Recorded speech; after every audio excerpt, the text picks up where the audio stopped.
Hi everybody, my name's Kay.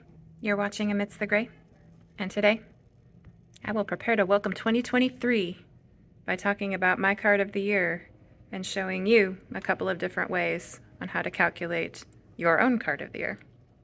Let's do it.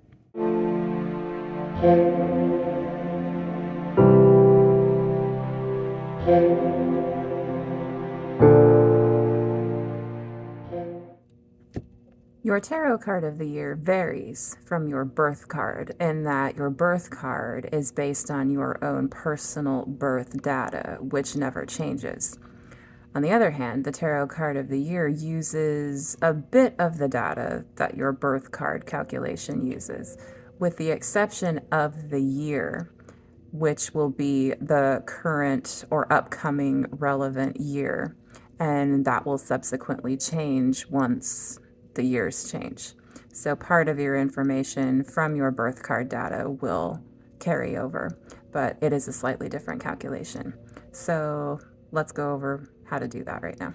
I will use my birth date as an example. My date of birth is 11/3/1981. And there are a couple of ways that this can be broken down.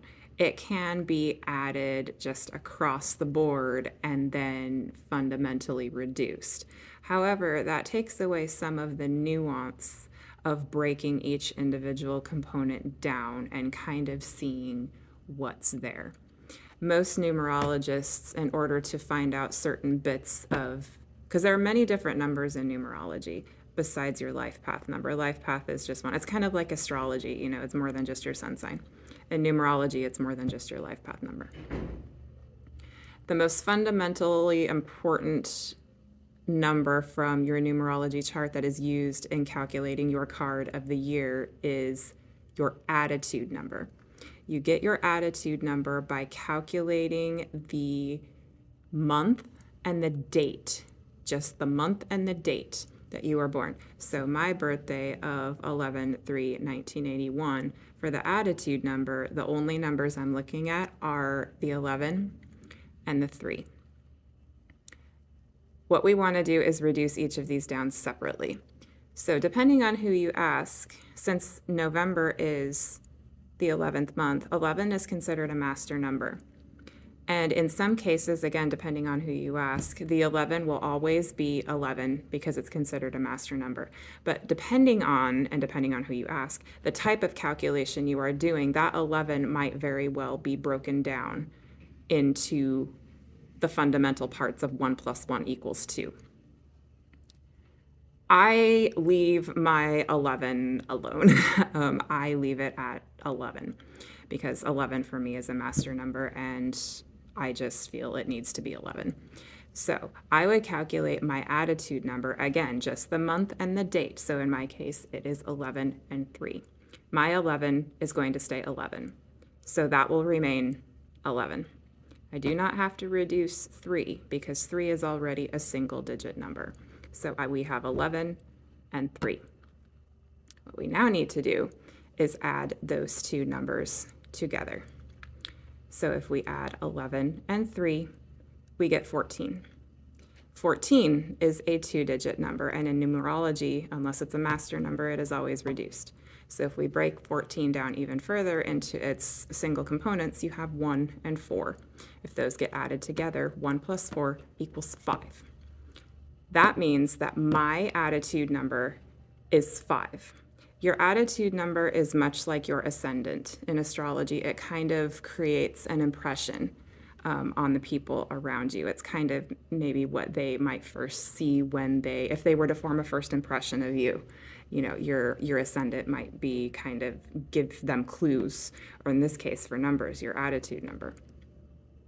So with me, with an attitude number of 5, 5 is a number of adventure and change and flux and things that aren't fixed. It's broken out of the stability of the 4, and it's kind of breaking new ground, so to speak, with that new addition of the extra digit. 5 is also a very sensory number. 5, you have 5. Typically, a person would have 5 fingers on each hand, 5 toes on each foot. There are 5 main physical senses. 5 is a very human, sensory oriented number. So that is my attitude number. What is that? What does that have to do with card of the year? So if you have that fundamental core number, all you would need to do is break down the upcoming year. Again, this is how I do it. I'll show you a different way in a minute. But the way I do it is breaking down each component bit by bit. I like to look at those energies, particularly for the year that is upcoming, just so I can have some context and maybe a bit more insight regarding how maybe I can apply my card of the year to the relevant year number energy that is coming. Also, your card of the year number relates to your own personal year number in numerology. So if you already have an idea what your personal year number is, then you might not know exactly what your card is, but you'll have an idea of what energy that your card could potentially carry. So I already know my attitude number is 5. That's done. So now how do we break down 2023, which is the upcoming year? We do what we did with the 11 and the 3. We break each bit down one by one by one. So if we were to break 2023 down into its fundamental single components, you would add 2 plus 0 plus 2 plus 3 for a total of 7. That means that the universal number for everyone, for everything, for 2023, the universal number when you break it down numerologically for 2023 is 7. 7 is the universal number for 2023. I think of 7 as the number of the philosopher. It's a mystical number. It's a thinker's number. There were 7 original planets. There were traditional planets, 7 days of the week. There's a lot of spiritual and esoteric connections with the number 7. So with that in mind, that's kind of the universal energy that we are going into if we resonate with this type of conceptualization. So we have a universal year 7. What does that mean in relation to your attitude number? Well, if you take your attitude number and add it to the universal year number, that will give you the basis for your personal year number or your tarot card of the year. So I'm going to take 5, which is my attitude number, plus 7, add them together. That equals 12. Okay. If you're calculating your card of the year, you would stop because you use the majors in the card of the year. And there are 22 major arcana. So if it is 22 and the Fool is typically slotted in, some people don't count the Fool at all. And I'm kind of inclined to agree with that just because the Fool is everything and nothing at the same time, simultaneously. The Fool is like the microcosm and the macrocosm. The Fool is, I don't even know if I think of the Fool as potential because I feel the 1 or the ace kind of holds the potential.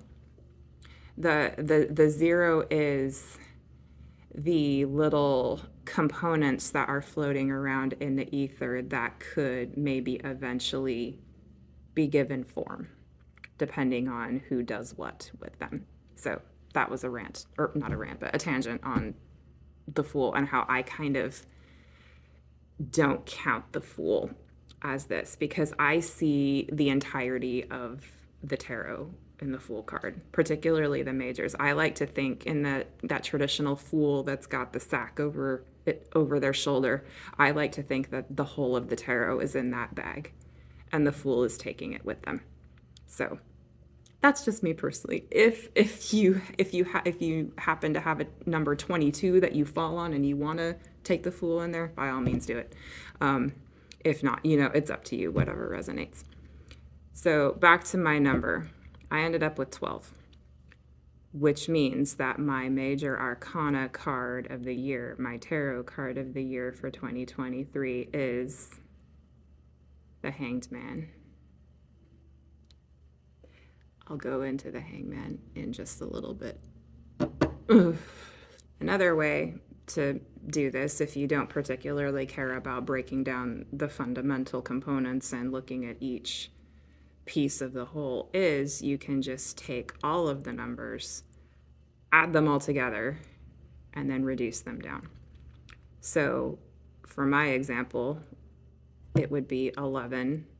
We're not doing the birth card, we're doing the card of the year. So the year would be 2023. So it would be 11, 3, 2023. So if we take 11, or if we break each thing, if we even break the 11 down, so 1 plus 1 is 2.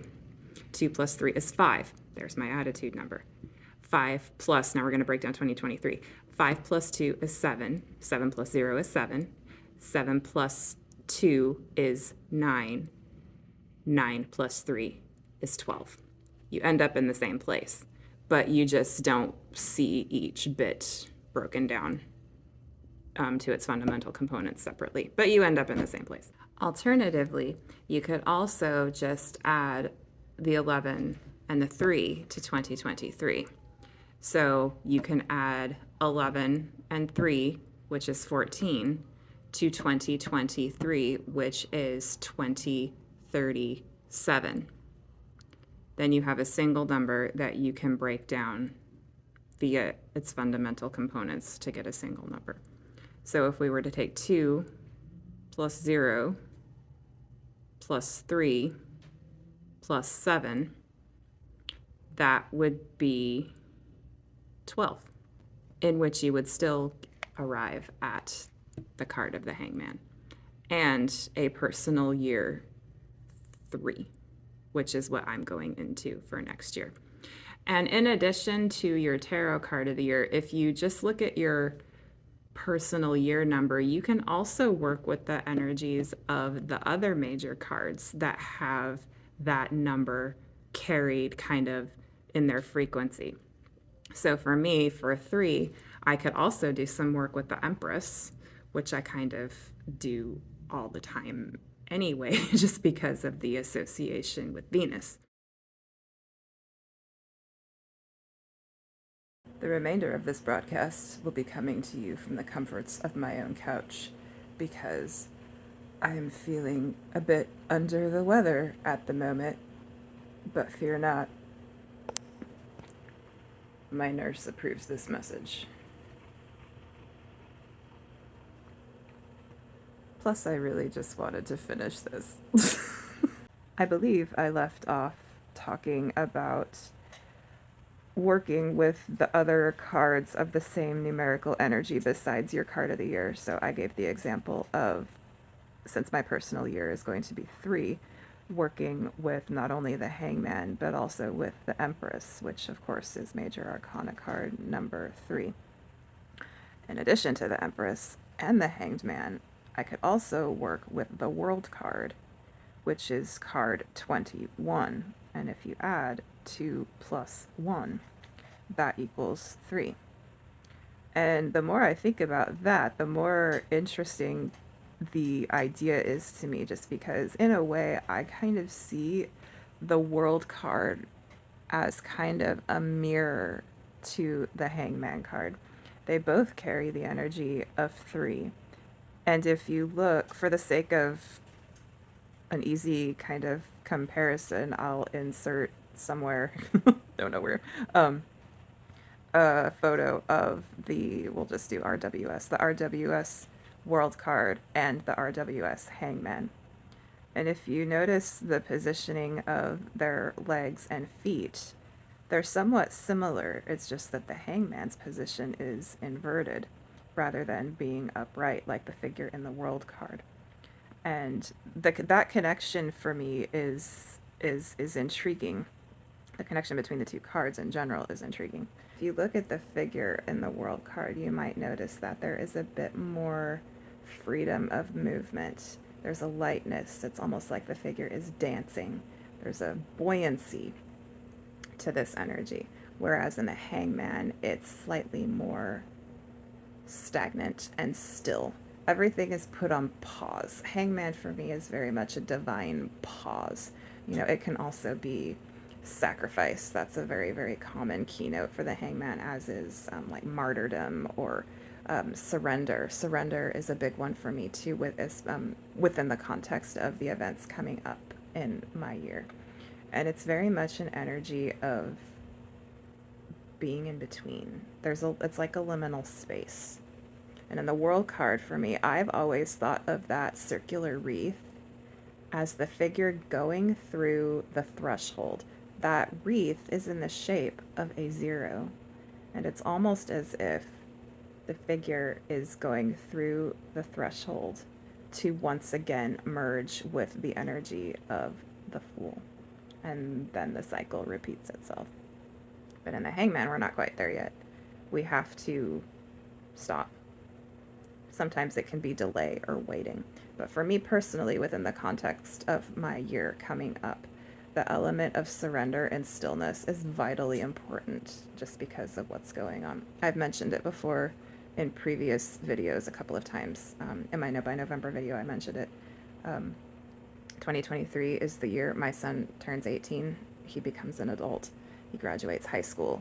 He's preparing to go out in the world and figure out what he wants to do and experience, whether it's one thing or 1,000 things, as long as he's finding out what he needs to do, then that's all that matters to me. But this is the year when our routine, as we have known it for the past almost 18 years, well, since he's started preschool, really, at the age of 3. So for the past, several years, well over a decade, our routine has been relatively the same, and that's all going to change this year. I don't know exactly how much my routine will change, but it will be different. It will be different. This will be the first year where I really don't have to make sure that he does really well himself. He has for the past few years, getting himself sorted and ready and all of that for school. But it's different. It's different this year. There is very much, this whole upcoming year feels like a space in between. Like one giant liminal space, like from beginning to end, that unfolds over the course of time. And it's just that stillness piece and surrender piece and being present and just experiencing with him and just being in the moment and honoring the moments and treasuring the moments and everything that comes with a rite of passage for yourself or for someone you love. But there's this concept in meditation called resting in the gap. It's where you get to that point where there aren't thoughts traversing your conscious awareness. There's just simply existence, and you are just being without consciously really thinking about anything. And this idea of resting in the gap, both in practice and meditation, like literally and metaphorically, is where I feel the Hangman energy is going to take me the furthest and the most this year. So that's kind of my pre-contemplation on my contemplation, I suppose, if you will.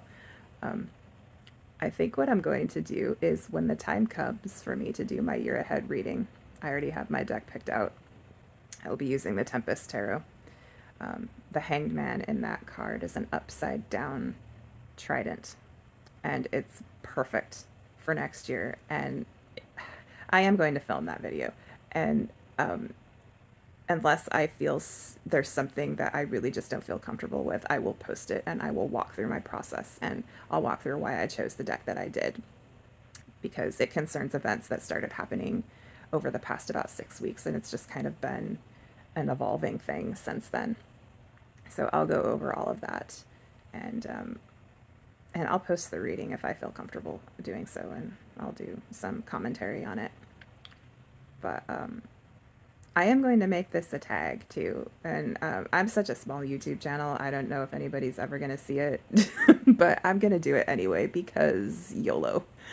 um, so I think I'm going to call it hashtag card of the year 2023. If you want to do a VR, please do. I would love to see it and know what your card of the year is and kind of how you are contemplating it now or how you might contemplate it when that time comes. Or if you just want to tell me in the comments what your card of the year is, that would be great too.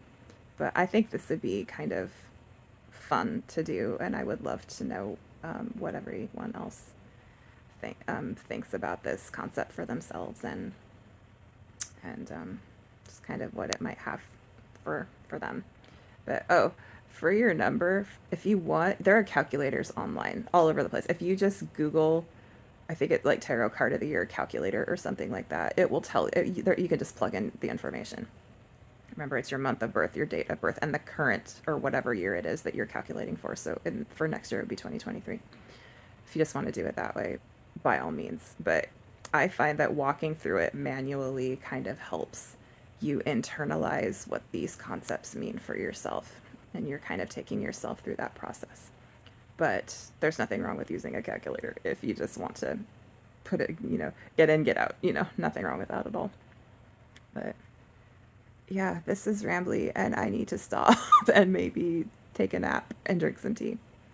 So I'm going to work on doing that. So until my next video, take care and be well.